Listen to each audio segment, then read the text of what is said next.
Assalamualaikum warahmatullahi wabarakatuh. Perkenalkan, kami dari kelompok 2 Akuntansi Manajemen akan melakukan pembahasan soal Tactical Decision Making dan soal Budgeting.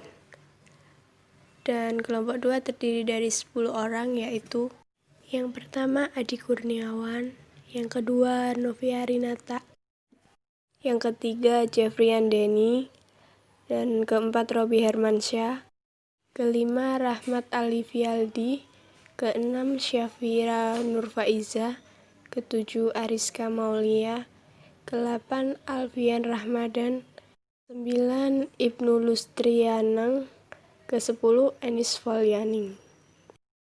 Nah, pembahasan pertama adalah soal TDM atau Tactical Decision Making. Berikut saya bacakan kasus atau permasalahannya. Syarif adalah Presiden Direktur dan Manajer Umum Don't Worry Company, merasa prihatin atas masa depan salah satu divisi terbesar perusahaannya. Laporan laba rugi kuartal terakhir divisi tersebut adalah sebagai berikut. Penjualannya yaitu sebesar 37.515 juta rupiah, dikurangi harga pokok penjualan sebesar 27.224 juta rupiah, sehingga laba kotornya menjadi 10.291 juta. Dikurangi beban penjualan dan administrasi sebesar 11 miliar rupiah. Lalu total laba rugi bersihnya yaitu senilai 709 juta. Di sini Syarif sedang mempertimbangkan dengan serius penutupan divisi tersebut, karena ini adalah kuartal ke-9, di mana perusahaan mengalami kerugian terus-menerus.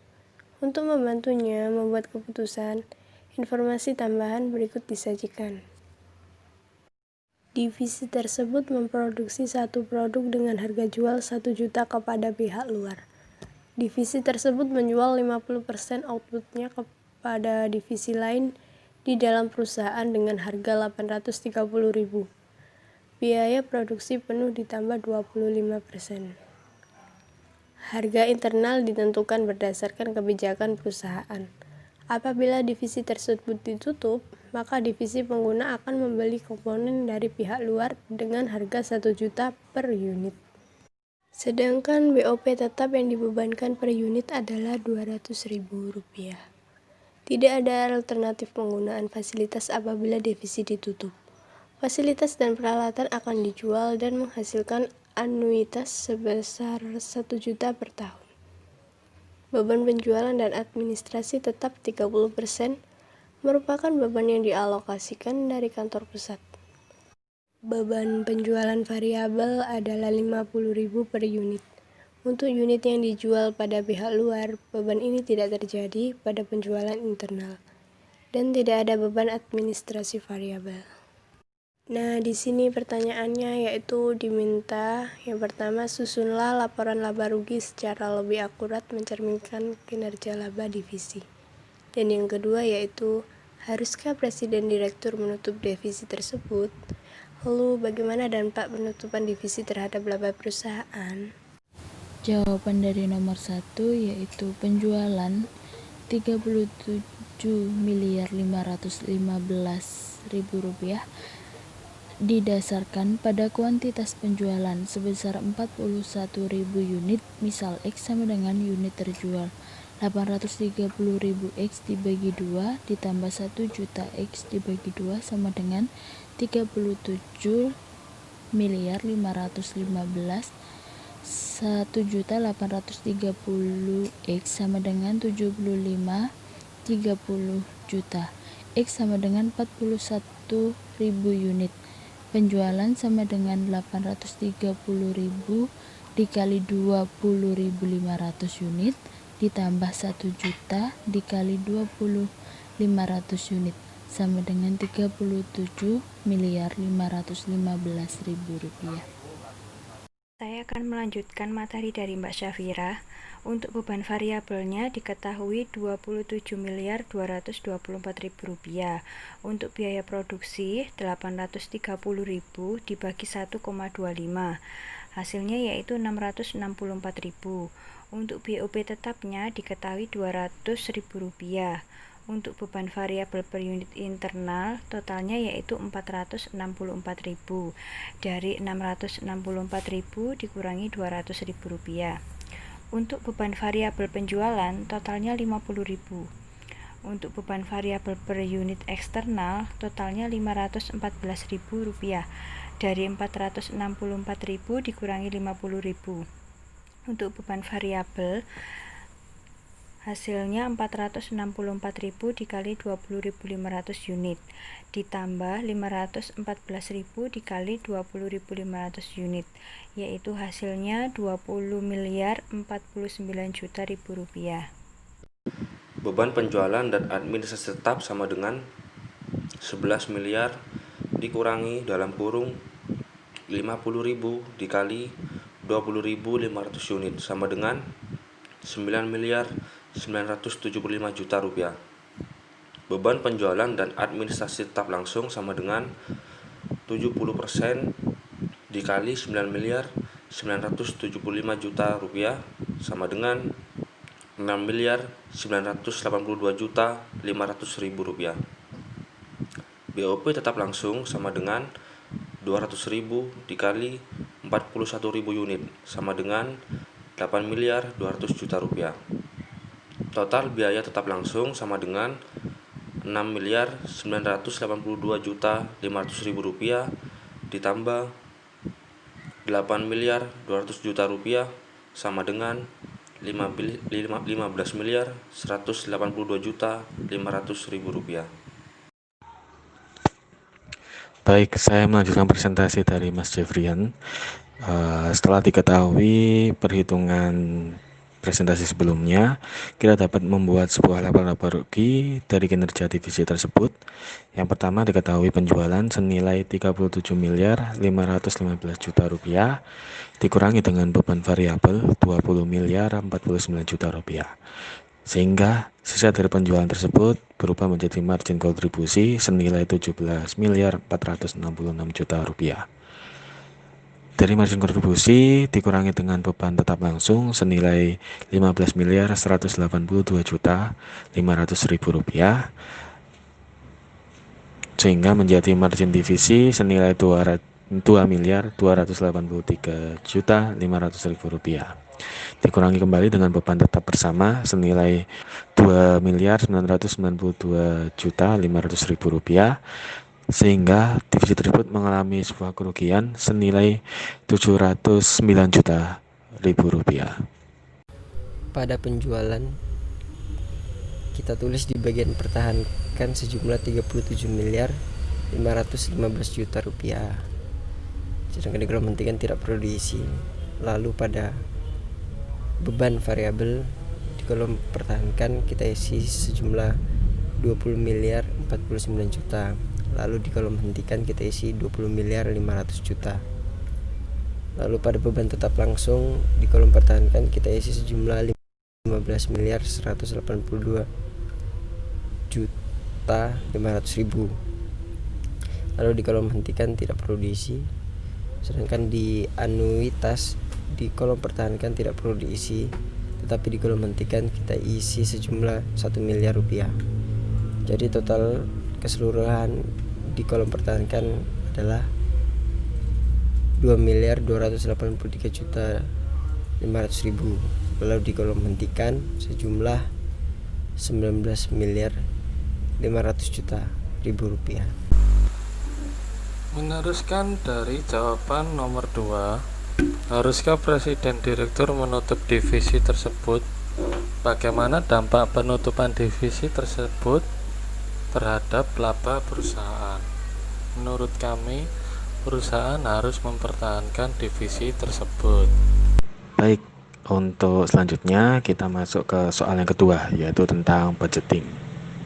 Yakni soalnya saya akan bacakan.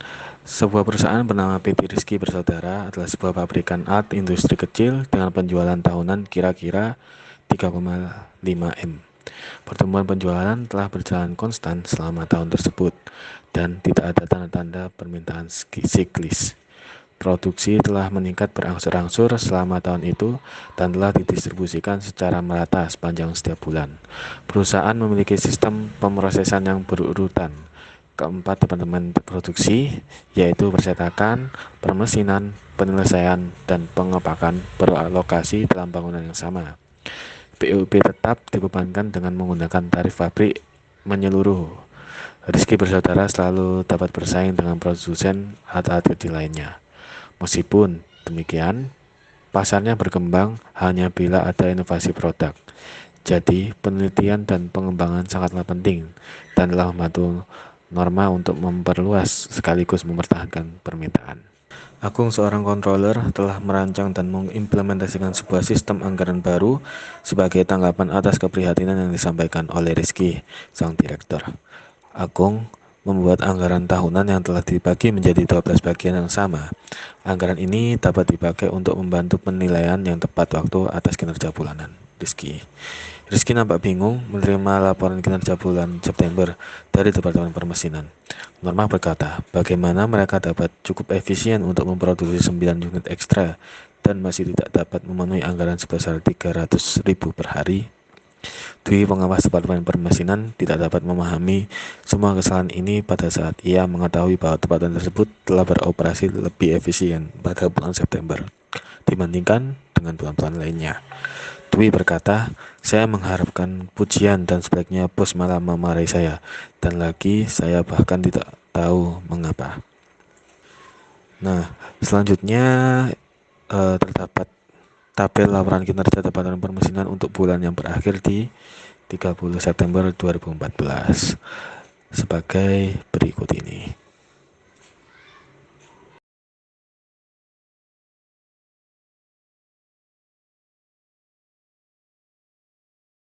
Dari soal cerita di atas beserta data yang ada dalam soal tersebut, pertanyaan yang pertama diminta 1A, diskusikan kekuatan dan kelemahan dari sistem anggaran yang baru tersebut.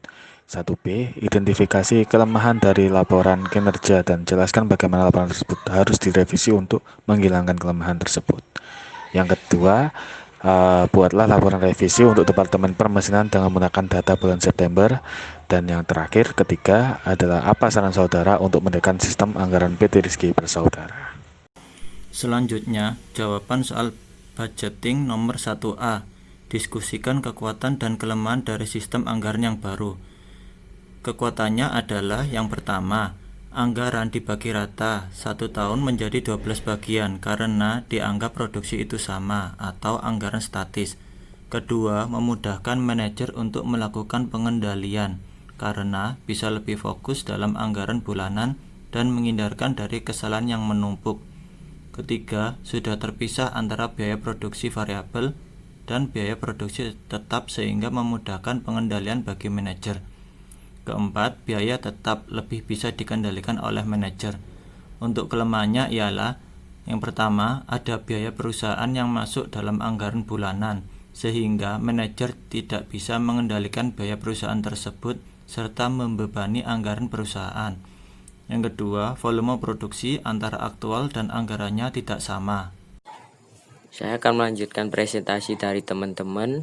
Di sini ada poin 1B. Dengan adanya kelemahan tersebut, maka diperlukan penyusunan anggaran fleksibel karena memisahkan anggaran yang variabel dan tetap. Penyusunan anggaran lebih ditekankan pada aktual karena volume produksi lebih banyak dipengaruhi aktual yang ternyata berbeda dengan yang dianggarkan.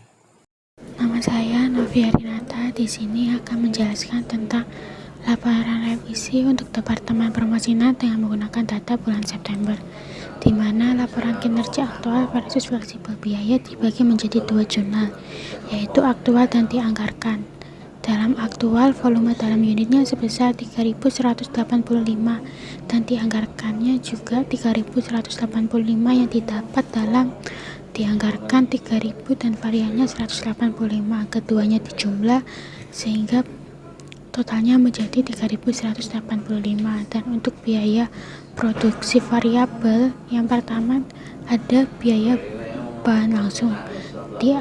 dalam jumlah aktual sebesar 24.843.000, sedangkan yang dianggarkan yaitu 25.480.000, di mana terdapat dari angka 24 juta ditambah 843.000, dan untuk variannya 637.000 diambil dari 25.480.000 dikurangi 24.843.000, sedangkan untuk biaya tenaga kerja langsung aktualnya yaitu 29.302.000 dan dianggarkan sebesar 29.461.250, dan untuk variannya 159.250 diambil dari 29.481.250 dikurangi 29.302.000, yaitu keuntungannya sebesar 159.250.000. Dan untuk overhead variabel aktualnya sebesar 35.035.000 dan dianggarkannya 35.353.500 diambil dari soal yang dianggarkan sebesar 33.300 ditambah 1.735.000 pada varian, sehingga ketika keduanya dikurangi menjadi sebesar 318.500. Itu adalah keuntungannya. Dan total seluruh aktual ditambah menjadi 89.180.000 dan dianggarkan sebesar 90.284.750. Keduanya dikurang dan ketemunya 1.114.750. Itu adalah keuntungan. Saya akan melanjutkan jawaban dari Mbak Novia tentang biaya produksi tetap. Nah, di sini terlihat dalam tabel tenaga kerja tidak langsung yang dianggarkan sebelumnya yaitu senilai 3.300.000. Namun dalam aktualnya, dalam keadaan nyatanya, biayanya mencapai 3.334.000, sehingga selisih dari anggaran yaitu 34.000 dari tenaga kerja ini masuk dalam hal tidak menguntungkan.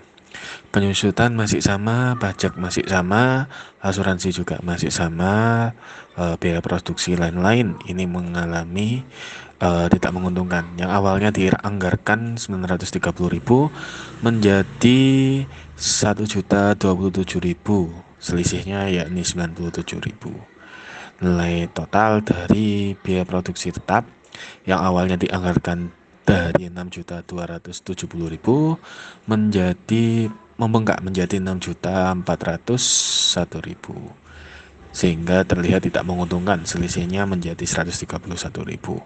Jumlah biaya produksi total dari volume dalam unit hingga biaya produksi tetap yang awalnya dianggarkan 96.564.750, aktualnya realnya yakni 95.581.000. Dalam hal ini perusahaan menguntungkan dengan nilai 983.750. Meneruskan jawaban nomor 3. Apa saran saudara untuk meningkatkan sistem anggaran PT Rizky Bersaudara? Jawabannya ialah perlu adanya insentif karena volume penjualan yang meningkat. Manajer harus bisa mengendalikan biaya perusahaan yang bukan menjadi tanggung jawab manajer dalam anggaran produksi. Jadi, biaya perusahaan harus dihilangkan. Baik, demikian dari presentasi kami. Apabila ada kesalahan, kami mohon maaf sebesar-besarnya. Semoga yang kita sampaikan bisa bermanfaat untuk kita semua. Wabillahi taufiq wal hidayah. Assalamualaikum warahmatullahi wabarakatuh.